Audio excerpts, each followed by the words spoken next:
seorang pengemudi ojol tak sengaja mendengar rencana Amerika yang akan melancarkan invasi ke Greenland.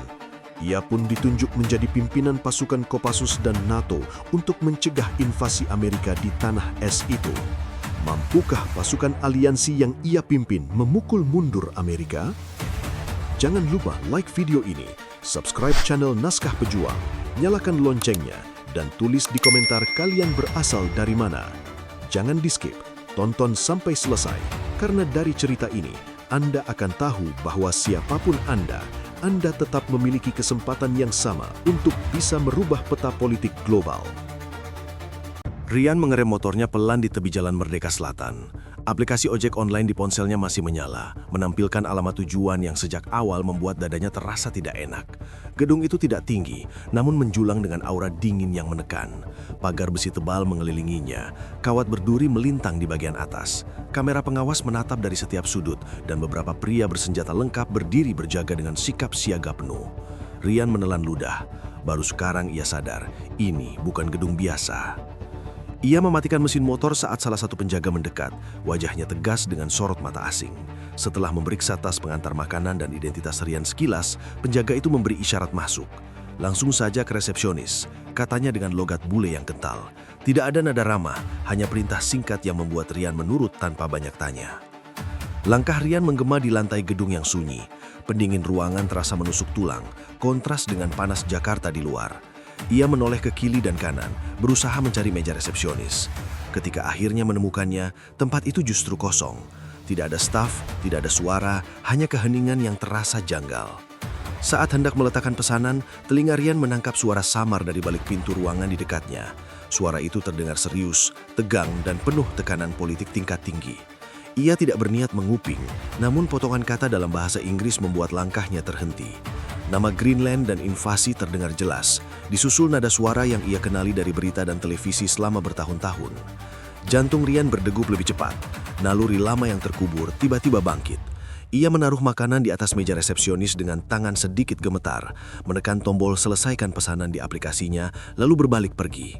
Saat melewati pintu keluar, Rian tahu satu hal pasti, hidupnya tak akan pernah kembali sama setelah hari itu.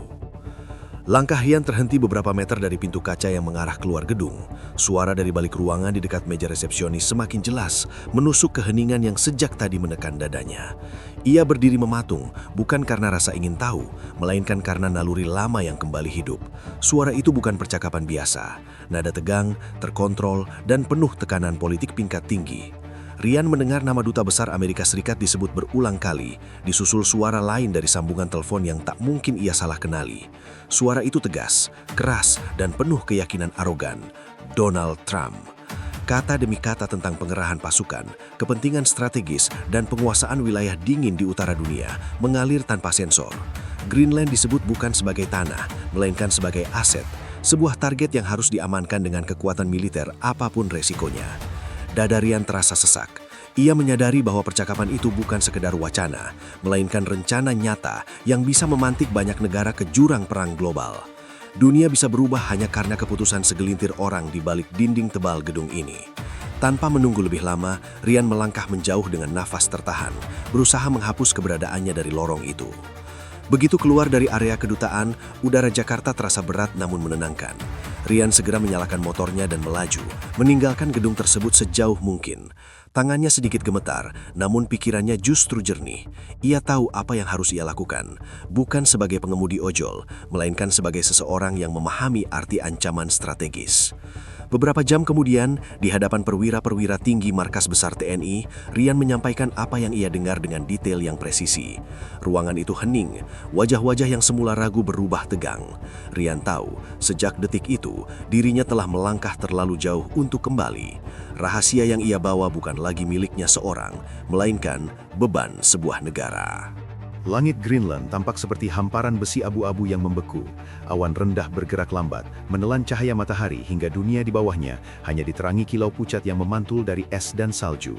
Di ketinggian puluhan ribu kaki, sebuah pesawat angkut militer tanpa tanda negara meluncur senyap, mesin diredam seminimal mungkin. Di dalamnya, puluhan prajurit pasukan khusus duduk berjajar, wajah-wajah tertutup masker dingin, mata tajam menatap ke depan. Tidak ada percakapan, hanya suara napas yang teratur dan dentuman pelan logam pesawat melawan angin kutub. Ryan berdiri di dekat pintu belakang pesawat, mengenakan pakaian tempur putih abu-abu yang menyatu dengan lingkungan. Matanya memindai peta digital di pergelangan tangannya, menandai titik-titik pendaratan yang telah ditentukan berjam-jam sebelumnya. Greenland bukan medan asing baginya. Suhu ekstrim, visibilitas rendah, dan medan yang mematikan adalah bahasa yang ia pahami sejak lama. Namun kali ini berbeda. Ini bukan operasi senyap terbatas. Ini adalah benturan kekuatan global, dan kesalahan sekecil apapun bisa memicu perang terbuka. Lampu kabin berubah warna, isyarat siap diterima tanpa satu kata pun terucap. Pintu belakang pesawat perlahan terbuka, dan udara dingin yang brutal langsung menerobos masuk, memukul tubuh para prajurit seperti palu es. Angin menderu, membawa serpihan salju yang menari liar. Satu persatu, pasukan gabungan NATO dan Kopassus melompat ke dalam kegelapan putih. Parachute terbuka rendah agar tak terdeteksi radar. Ryan melompat terakhir. Dalam beberapa detik yang terasa seperti keabadian, tubuhnya melayang di antara langit dan bumi. Lalu hentakan keras menyambutnya saat kakinya menghantam permukaan salju tebal. Ia berguling, segera melepaskan parachute dan memberi isyarat tangan. Bayangan-bayangan lain muncul dari badai, bergerak cepat, terlatih, menyatu dengan alam. Tidak ada suara, hanya angin. Tim-tim kecil menyebar sesuai rencana, menyusuri celah-celah es, lembah dangkal dan formasi batu beku yang menjulang seperti reruntuhan dunia purba. Jarak pandang hanya beberapa puluh meter. Setiap langkah harus dihitung. Satu kesalahan bisa berarti jatuh ke celah es yang tak berdasar, atau terpapar musuh yang sudah menunggu. Informasi intelijen menyebutkan pasukan Amerika telah lebih dulu menguasai titik-titik strategis, lapangan udara darurat, stasiun radar tua yang diaktifkan kembali, serta beberapa fasilitas penelitian yang kini berubah fungsi menjadi pos militer. Greenland telah disulap menjadi papan catur jaksasa, dan bidak-bidaknya siap saling menghancurkan. Kontak pertama terjadi tanpa aba-aba dramatis. Sebuah tim NATO yang bergerak di sisi timur melaporkan bayangan bergerak di balik badai. Detik berikutnya, kilatan cahaya memecah putihnya salju. Suara tembakan teredam oleh angin, namun cukup untuk mengoyak kesunyian. Ryan langsung merespons, memberi perintah singkat melalui saluran komunikasi tertutup. Semua unit masuk ke fase tempur. Pertempuran di medan es tidak mengenal garis depan yang jelas. Musuh bisa muncul dari balik gundukan salju, dari balik kabut, atau bahkan dari bawah, memanfaatkan terowongan es alami. Ryan bergerak cepat, memimpin timnya memutar, memanfaatkan kontur tanah yang nyaris tak terlihat. Setiap keputusan diambil dalam hitungan detik, berdasarkan insting yang ditempa oleh tahun-tahun pertempuran di medan ekstrem. Peluru menghantam es, memercikan serpihan tajam yang sama mematikannya dengan proyektil itu sendiri. Seorang prajurit NATO terjatuh, tertelan salju hingga sebatas dada. Ryan menariknya keluar dengan satu tangan, tangan lainnya tetap mengarah ke depan. Tidak ada teriakan, tidak ada kepanikan, hanya fokus dingin dan gerakan efisien. Pasukan Amerika bertempur dengan disiplin tinggi. Mereka mengenal medan ini, atau setidaknya telah mempersiapkannya.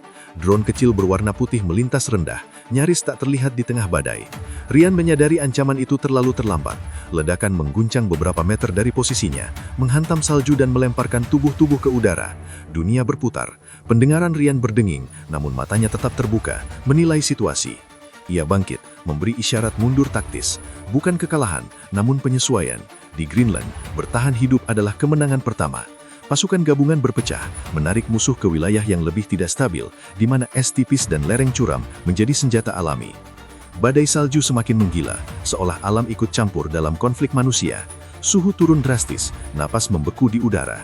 Senjata harus terus dijaga agar tidak macet. Di tengah kekacauan itu, Ryan merasakan ketenangan aneh. Inilah medan yang ia kenal, inilah kekacauan yang ia kuasai. Kontak senjata berlanjut selama berjam-jam tanpa jeda jelas. Tidak ada siang atau malam, hanya cahaya kelabu konstan. Perlahan-lahan, pasukan Amerika mulai kehilangan keunggulan posisi. Jalur komunikasi mereka terganggu, dan beberapa pos terpaksa ditinggalkan. Namun harga yang dibayar tidak kecil. Korban berjatuhan di kedua sisi, meninggalkan noda darah gelap di atas salju. Saat pertempuran mereda sesaat, Ryan berdiri di atas punggung bukit es, memandang ke arah cakrawala beku. Greenland masih luas, dingin dan mematikan. Ini baru awal, pendaratan telah berhasil, tetapi perang sesungguhnya baru saja dimulai. Di bawah langit abu-abu itu, Ryan tahu satu hal dengan pasti, tanah es ini akan menjadi saksi benturan keinginan paling berbahaya yang pernah ia hadapi, dan tidak semua orang akan keluar hidup-hidup. Salju turun tanpa henti, menutup jejak darah, puing, dan tubuh-tubuh yang tergeletak di medan perang. Greenland berubah menjadi neraka putih, sunyi namun mematikan. Suara tembakan kini tidak lagi sporadis. Ia datang bertubi-tubi, memantul di antara bongkahan es raksasa dan dinding-dinding batu beku, menciptakan gema panjang yang membuat arah ancaman sulit ditentukan. Pertempuran telah berkembang dari bentrokan awal menjadi perang terbuka, brutal, dan tanpa ampun. Ryan bergerak di garis depan bersama timnya. Wajahnya tertutup lapisan es tipis yang membeku di sekitar masker. Matanya tajam, tenang, seolah badai di sekelilingnya hanyalah latar belakang. Ia membaca medan dengan naluri lama, memperhatikan pola angin, bentuk gundukan salju, dan bayangan yang tidak seharusnya. Di medan seperti ini, alam bisa menjadi sekutu atau algojo. Kontak jarak dekat tak terelakkan. Di antara dua bongkahan es setinggi rumah, pasukan gabungan NATO dan Kopassus bertemu langsung dengan unit Amerika yang bergerak cepat dan agresif. Jarak tembak menyempit drastis. Senjata otomatis bergema lalu sunyi sesaat, digantikan denting logam, napas berat, dan teriakan pendek yang terputus. Pertarungan berubah menjadi duel insting, refleks, dan keberanian. Ryan menerobos ke depan, memberi isyarat tangan yang dipahami tanpa kata. Dua tim menyebar, memutar melalui celah sempit yang hanya bisa dilewati satu orang. Ia tahu musuh mengandalkan jumlah dan posisi awal, maka ia mematahkan keunggulan itu dengan memecah formasi mereka. Beberapa menit kemudian, medan di antara bongkahan es itu sunyi kembali, menyisakan tubuh-tubuh berseragam putih yang kini tak lagi bergerak. Namun, perang tidak berhenti di situ. Pangkalan militer tersembunyi mulai terungkap satu persatu. Bekas fasilitas penelitian, gudang logistik tua, hingga hanggar bawah tanah yang disamarkan oleh lapisan es tebal, kini berubah menjadi sarang pertahanan Amerika. Dari tempat-tempat itulah artileri ringan dan drone pelacak dilepaskan, menghantam pasukan aliansi tanpa peringatan. Ryan memimpin serangan terhadap salah satu pangkalan tersebut. Masukannya sederhana namun berisiko tinggi. Serangan cepat, senyap, dan menghancurkan pusat komunikasi sebelum bala bantuan datang. Mereka bergerak saat badai mencapai puncaknya, memanfaatkan kebisingan alam untuk menutupi langkah. Setiap prajurit menempel di tanah, merayap, membiarkan salju menelan siluet mereka. Ledakan pertama bukanlah bom, melainkan gangguan listrik. Cahaya di dalam pangkalan padam seketika. Ryan memberi aba-aba dan pasukan menyerbu. Pertarungan jarak dekat kembali pecah di lorong-lorong sempit yang licin oleh es dan darah. Tidak ada ruang untuk mundur. Dinding-dinding bergetar oleh dentuman dan jeritan teredam oleh masker dan helm. Di luar pangkalan, pertempuran lain berkobar di desa terpencil yang selama ini nyaris tak tersentuh dunia modern. Rumah-rumah kayu kecil kini berlubang peluru. Penduduk telah dievakuasi, menyisakan ruang kosong yang berubah menjadi arena perang. Pasukan Amerika menggunakan desa itu sebagai titik bertahan, memanfaatkan sudut-sudut sempit dan bangunan rendah untuk penyergapan. Ryan tiba di sana saat pertempuran sudah berlangsung sengit. Ia melihat pasukannya terdesak, terpaku di balik puing dan dinding rapuh. Tanpa ragu, ia mengambil alih kendali langsung. Ia mengubah pola serangan, memerintahkan tembakan palsu dari satu sisi untuk menarik perhatian, sementara unit lain menyusup dari belakang melalui jalur yang tertutup salju tebal. Manuver itu berhasil. Dalam hitungan menit, posisi Amerika runtuh. Namun kemenangan itu mahal. Beberapa prajurit aliansi terkapar, tubuh mereka setengah tertimbun salju yang terus turun. Ryan berlutut di samping salah satu dari mereka, menutup mata prajurit itu dengan sarung tangan beku. Tidak ada waktu untuk berduka. Perang terus bergerak. Tekanan mental semakin berat, tidak ada siang atau malam yang jelas. Jam biologis hancur oleh cahaya gelau yang konstan. Ryan tahu bahwa kelelahan adalah musuh yang sama berbahayanya dengan peluru. Ia memaksa rotasi pasukan, memberi jeda singkat di balik formasi es yang relatif aman, meski itu berarti mempertaruhkan wilayah lain. Pasukan Amerika mulai mengubah taktik. Serangan frontal dikurangi, diganti dengan penyergapan cepat dan penembak syitu yang memanfaatkan jarak pandang rendah. Setiap bayangan bisa berarti kematian. Ryan merespons dengan kesabaran ekstrim.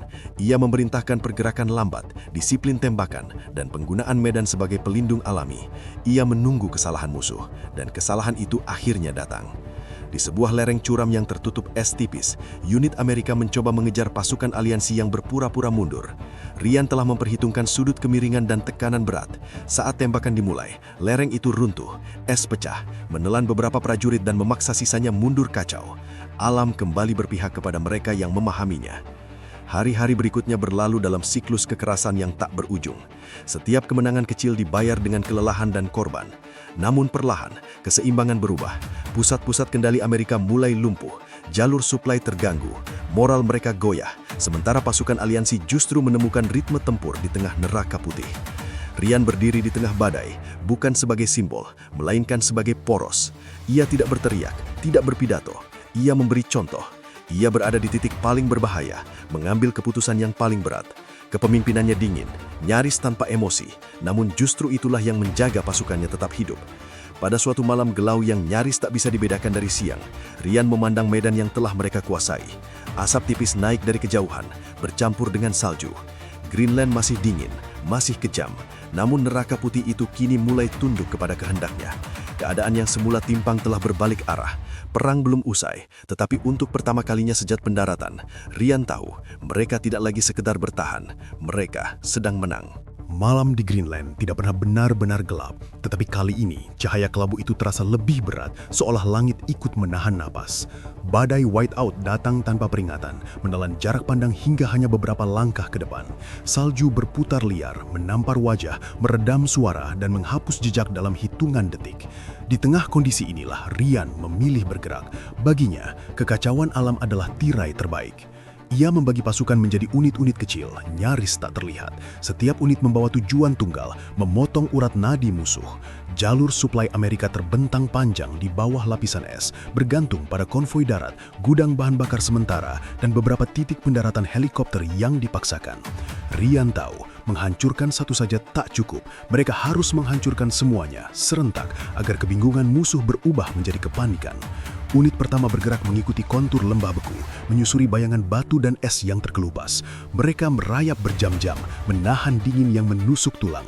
Saat lampu-lampu redup konvoi muncul di kejauhan, waktu seakan melambat. Rian memberi aba-aba singkat. Ledakan terukur menghantam bagian depan dan belakang iring-iringan, memutus jalur tanpa menghancurkan muatan secara berlebihan. Tembakan singkat menyusul, lalu senyap. Dalam hitungan menit, konvoi itu hanya menjadi siluet hitam membeku di atas salju. Sementara itu, unit lain menargetkan radar. Menara-menara logam itu berdiri seperti paku di atas es, memantau langit dan daratan. Rian memimpin langsung satu tim ke radar utama, bergerak memutar melawan arah angin agar jejak mereka segera hilang. Mereka tiba saat alarm tak berbunyi, saat badai menyipu sensor dan mata manusia. Dengan presisi dingin, mereka menonaktifkan sumber daya, menanam muatan kecil yang cukup untuk membutakan sistem tanpa memicu ledakan besar. Saat menara itu runtuh perlahan, tak ada sorak, hanya kelegaan yang tertahan. Tanpa radar, koordinasi Amerika mulai goyah. Unit-unit mereka bergerak tanpa gambaran utuh, mengandalkan komunikasi jarak dekat yang rapuh di tengah badai. Rian memanfaatkan celah itu. Ia memerintahkan penyergapan malam di titik-titik pertemuan musuh, memancing mereka dengan sinyal palsu dan jejak buatan. Setiap kali pasukan Amerika bergerak untuk menyatukan diri, mereka bertemu tembakan dari arah yang tak terduga. Whiteout menjadi medan perang tersendiri. Siluet muncul lalu lenyap, suara langkah tertelan angin. Dalam jarak dekat, pertempuran berubah menjadi adu refleks dan keberanian. Rian berada di tengahnya, berpindah dari satu posisi ke posisi lain, memastikan garis tidak runtuh. Ia melihat prajuritnya bertarung dengan disiplin sunyi, menahan emosi, mengeksekusi rencana seperti jam mekanik di tengah kekacauan. Namun, setiap keberhasilan membawa harga. Seorang prajurit Kopassus tertembak saat menutup mundur unitnya. Tubuhnya tergelincir di lereng es sebelum berhenti di antara bebatuan. Rian menarik dia ke balik perlindungan, menahan darah dengan tangan berlapis sarung. Mata prajurit itu tetap fokus, berusaha tersenyum meski rapasnya berat. Rian menunduk, berbicara singkat, lalu memberi isyarat evakuasi. Tidak semua bisa diselamatkan, dan ia tahu itu sejak awal. Di sisi lain medan, Amerika mencoba beradaptasi. Mereka menggerahkan unit penembak jitu, memanfaatkan jeda badai untuk mengambil posisi tinggi. Peluru datang dari kejauhan, memaksa pasukan aliansi merunduk dan menunggu. Rian membalas dengan kesabaran yang sama mematikannya. Ia memerintahkan diam total, membiarkan dingin bekerja. Ketika penembak itu bergerak untuk mencari sudut baru, mereka tertangkap di medan terbuka dan pertempuran berakhir cepat. Hari-hari berikutnya melebur menjadi satu rangkaian malam panjang. Jalur suplai yang hancur membuat pasukan Amerika kekurangan bahan bakar dan amunisi. Pangkalan-pangkalan kecil mereka menjadi pulau terisolasi di lautan es. Rian menekan tanpa memaksa, menutup setiap jalan keluar, menunggu waktu menggerus daya tahan musuh. Ini bukan tentang kemenangan cepat, melainkan tentang memastikan mereka tidak punya pilihan selain mundur. Satu operasi hampir gagal ketika badai tiba-tiba mereda, membuka medan tepat saat unit aliansi masih berada di posisi terbuka. Tembakan artileri ringan menghantam salju, memecah es dan melemparkan tubuh-tubuh ke udara. Rian berteriak melalui saluran, mengubah rencana di detik terakhir. Mereka bergerak ke jalur alternatif yang berbahaya, melintasi es tipis di atas perairan Dalak. Beberapa terpeleset, satu nyaris tenggelam sebelum ditarik kembali. Mereka lolos, tetapi rasa takut itu membekas. Korban berjatuhan di kedua pihak, salju putih ternodai lalu tertutup kembali oleh badai. Rian mencatat setiap kehilangan, menyimpan wajah-wajah itu dalam ingatan. Ia tidak mengizinkan dirinya larut. Kepemimpinan di medan seperti ini menuntut ketegasan yang dingin, bahkan ketika hati menolak. Ia memberi waktu istirahat singkat, membagi makanan terakhir dengan adil, memastikan senjata tetap berfungsi di suhu yang mematikan. Ketika radar-radar musuh buta dan suplai terputus, koordinasi Amerika runtuh sepenuhnya. Unit-unit mereka bergerak sporadis, seringkali saling mengira sebagai ancaman. Rian memanfaatkan kekacauan itu untuk menutup lingkaran pengepungan. Pasukan aliansi mengambil posisi dominan, bukan untuk menyerang habis-habisan, melainkan untuk menahan dan menunggu. Tekanan psikologis bekerja lebih efektif daripada peluru. Pada suatu malam yang tenang secara anehnya, Rian berdiri di balik formasi es, memandangi lampu-lampu redup pangkalan musuh yang tersisa. Angin melemah, salju turun perlahan. Ia tahu fase ini hampir selesai. Operasi bayangan salju telah berhasil. Pasukan Amerika terdesak, tercerai-berai dan kehilangan kendali. Namun kemenangan ini terasa berat. Rian menatap medan yang sunyi, menyadari bahwa setiap langkah menuju akhir membawa bayangan kehilangan. Perang belum selesai, tetapi keseimbangannya telah berubah. Dan di tanah es ini, perubahan sekecil apapun selalu dibayar mahal. Pangkalan itu berdiri seperti luka hitam di tengah hamparan putih Greenland. Dinding-dinding baja tertanam di bawah lapisan es tebal, antena yang tersisa bergetar diterpa angin, dan lampu-lampu redup menyala tak menentu. Disinilah jantung operasi Amerika berdenyut terakhir. Setelah hari-hari panjang sabotase dan pengepungan, semua garis mengarah ke satu titik. Jika pangkalan ini jatuh, perang akan berakhir. Jika gagal, dunia akan tergelincir ke jurang yang lebih dalam. Rian memeriksa jam tangannya. Waktu bergerak lambat, tetapi keputusan tidak boleh ragu. Ia mengumpulkan para komandan unit di balik dinding es alami. Peta digital menyala redup. Strategi terakhir sederhana namun beresiko. Serangan berlapis dari 3 arah, memecah pertahanan, menguasai pusat kendali, lalu memaksa penarikan penuh. Tidak ada ruang untuk kesalahan, tidak ada bala bantuan. Ini adalah taruhan terakhir.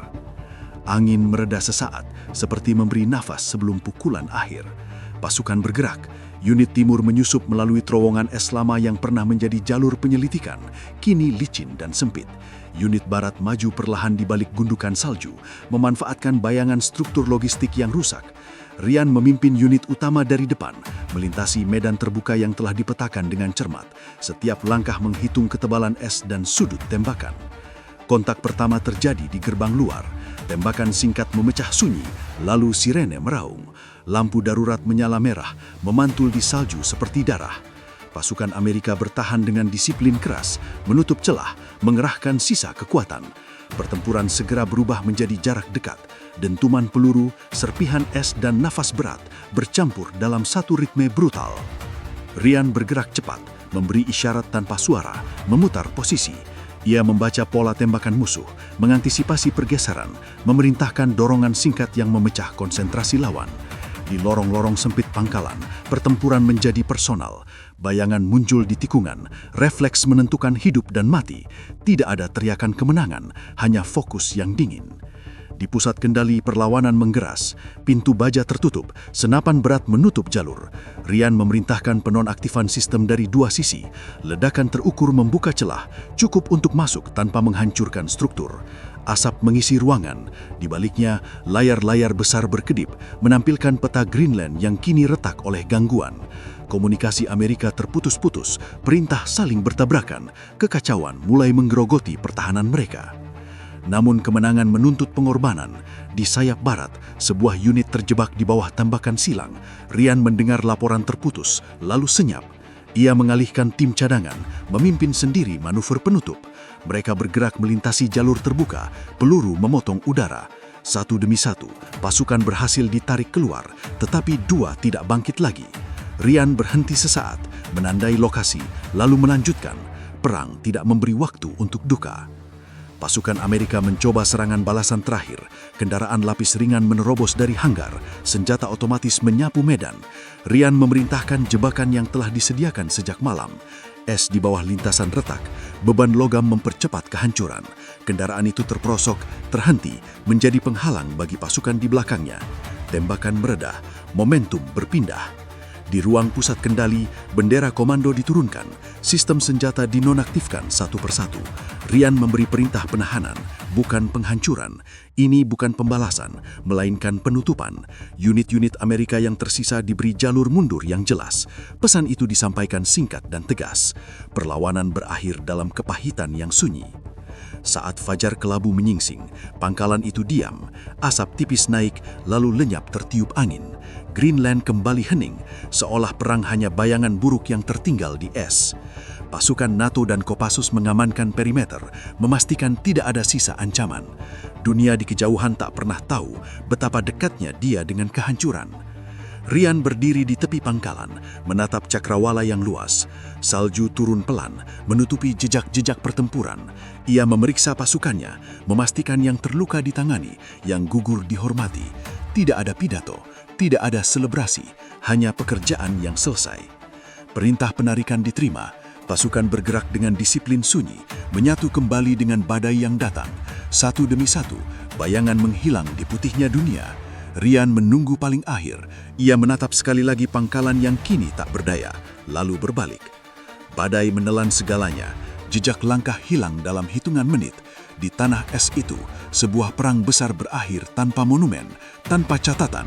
Greenland selamat, dunia melanjutkan nafasnya, dan Ryan yang datang dari kesederhanaan dan pergi tanpa nama, lenyap dalam badai salju, menjadi legenda yang tak pernah ditulis, hanya dibisikkan oleh angin di ujung dunia.